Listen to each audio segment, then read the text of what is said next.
भ्रष्टाचार कर कर करके उनके कुर्ते का साइज बढ़ गया। मुख्यमंत्री जी की तस्वीर पहले हटा दी। तैयारी भूल जाइए, सरकार हटाइए।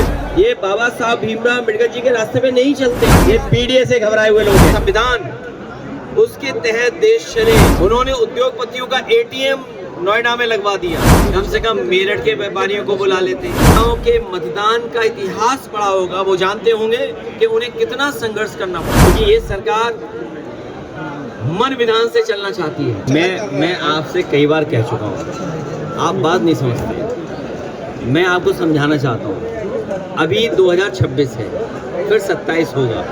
वो अपने कुर्ते का साइज बताते हैं कि 47 में कुर्ते का साइज क्या होगा, क्योंकि इससे पहले कुर्ते का साइज कम था, लेकिन भ्रष्टाचार कर कर करके उनके कुर्ते का साइज बढ़ गया है। इसीलिए वो कह रहे हैं 47, अपने कुर्ते का साइज बता रहे हैं वो 47। हमारे मुख्यमंत्री जी जो हैं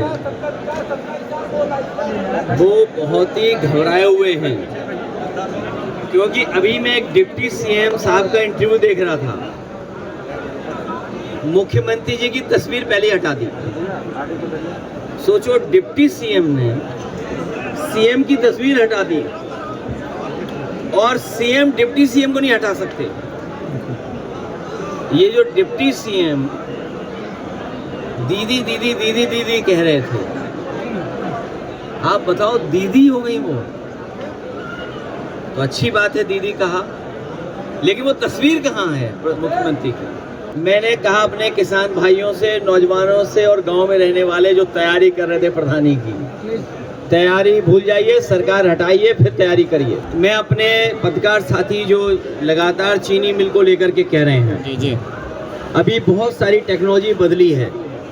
अभी एक बड़े उद्योगपति से मैं कुछ दिनों पहले मिला था, हालांकि उत्तर प्रदेश में एक वो कारखाना लगा रहे हैं। इधर इथेनॉल का कारोबार बढ़ा है, कुछ पॉलिसीज के तहत कभी समाजवादियों ने शुरू किया था। इधर चीनी से पैकेजिंग का भी सामान बनने लगा है। तो भविष्य में इस तरह के कारखाने जो गन्ने से सीधा इथेनॉल बना सकें, या चीनी से कोई नया पैकेजिंग या कोई ऐसी हमारे इस्तेमाल की चीज़ बना सकें, उन कारखानों को बड़े पैमाने पर सहूलियत दे करके कारखाने खुलवाने का काम करें। तो सबसे ये बताना चाहता हूँ, जब उन्हें समाजवादी अपने आप को बनना था, जब भारतीय जनता पार्टी का गठन हुआ, जब भारतीय जनता पार्टी की स्थापना हुई, उनके पास कोई समाजवादी नेता नहीं था। उन्हें मंच पर जयप्रकाश जी को लाना पड़ा।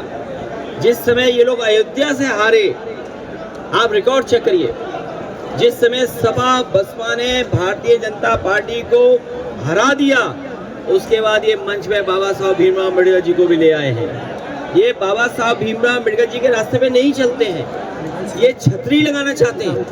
लेकिन महिलाओं की क्षेत्रफल कौन सा है बताओ हमें? बाबा साहब भीमराव अम्बेडकर जी के जितने भी स्मारक बने या प्रतिमाएं लगी हैं, उन पर छतरी लगाना चाहते हैं। लेकिन बताओ, महिलाओं के लिए क्षेत्र कौन सा है बताओ? आप कहाँ से चुनाव लड़ेंगे? आरक्षण ला रहे हैं, और आरक्षण की धांधली कितनी हुई है उसका भी हम लोग लेखा जोखा बहुत जल्दी आपके सामने लाएंगे। ये पीडीए से घबराए हुए लोग हैं। ये प्रीपेड नहीं है मीटर, ये पीड़ा देने वाला पेड मीटर है, पीड़ित मीटर है। और मीटर तेज भाग रहा है, बिल ज्यादा आ रहा है। यही स्मार्टनेस है हमारे मुख्यमंत्री जी की। हम लोग लोकतंत्र को मजबूत करने के लिए, और लोकतंत्र में एक तंत्र की कोई जगह नहीं है। लोकतंत्र में बाबा साहब भीमराव अम्बेडकर जी का संविधान, उसके तहत देश चले, मन विधान से नहीं चले। हाल ही में भारतीय जनता पार्टी उद्योगपतियों के साथ खड़ी दिखाई दे रही है। उन्होंने उद्योगपतियों का एटीएम नोएडा में लगवा दिया, और उसका परिणाम ये हुआ कि मजदूरों की अनदेखी हुई। अगर मजदूरों के हक, अधिकार और उनके सम्मान का अगर पड़ोसी राज्य में ज्यादा उनको लाभ मिल रहा होगा, ज्यादा सहूलियत होगी, तो स्वाभाविक है कि मजदूर सड़क पे आएगा। और उसी का परिणाम यह है कि भारतीय जनता पार्टी के गलत फैसले, गलत नीति और कुछ लोगों को, कुछ उद्योगपति, कुछ कारोबारियों को इतना बड़ा बना दें, उसका परिणाम आज आपको देखने को मिला। अब मुख्यमंत्री जी मुजफ्फरनगर गए थे, कम से कम मेरठ के व्यापारियों को बुला लेते, उनका दुख दर्द सुन लेते, उनकी तकलीफ परेशानी सुन लेते, किस तरह उजाड़ा जा रहा है वही जान लेते। और नोएडा भी करीब में है, कम से कम उन मजदूर भाइयों को अलग बैठ करके बात कर लेते और समाधान कर देते। वैसे भी मुख्यमंत्री जी नोएडा जाने से घबराते नहीं हैं, लेकिन इस बार लग रहा है कि नोएडा जाने की हिम्मत नहीं जुटा पाए होंगे, जबकि 80-90 किलोमीटर दूर रहे होंगे। और हम सब लोग महिला आरक्षण चाहते हैं, महिलाओं को सशक्तिकरण, उनके अधिकार मिले।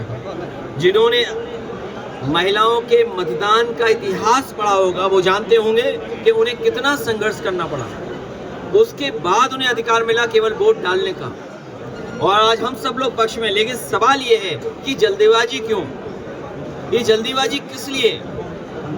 अगर आप महिलाओं का सम्मान हक देना चाहते हैं, सशक्तिकरण करना चाहते हैं, तो सुरक्षा और सशक्तिकरण के लिए क्या काम किया आपने? कम से कम वो रोड मैप तो दें। और फिर बाबा साहब भीमराव अम्बेडकर जी का संविधान के फिर एक बार ये लोग नजरअंदाज कर रहे हैं। जो बात हम लोग कहते थे कि संविधान से नहीं चलना चाहते हैं, उसी तरह देखने को मिला कि संविधान से नहीं चल रहे हैं। हम सब लोग, हम सब लोग महिला आरक्षण के पक्ष में। आपके इलेक्शन कमिश्नर रहे, उनका एक सुझाव था कि हम महिलाओं को आरक्षण जल्दी कैसे दे सकते हैं, क्योंकि ये सरकार मन विधान से चलना चाहती है। अगर पॉलिटिकल पार्टीज को उनके वोटों की संख्या के हिसाब से भी अगर देना चाहे तो दे सकते हैं, लेकिन ये देना नहीं चाहते।